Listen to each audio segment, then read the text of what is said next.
తెలుగువారి పెళ్ళి ఇలవైకుంఠమే మళ్ళీ సంప్రదాయమే సౌందర్యంగా సాగుతున్న పెళ్ళి ఇది తెలుగువారి పెళ్ళి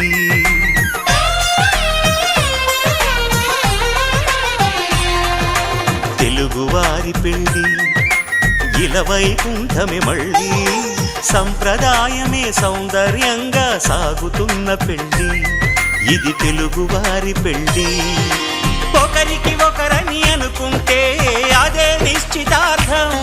ఆ నిర్ణయానికి తలవంచడమే పెళ్ళి అంతరార్థం శతమానం భవతి అంటుంది శ్రావణ మాసం శ్రావణ మాసం శ్రావణ మాసం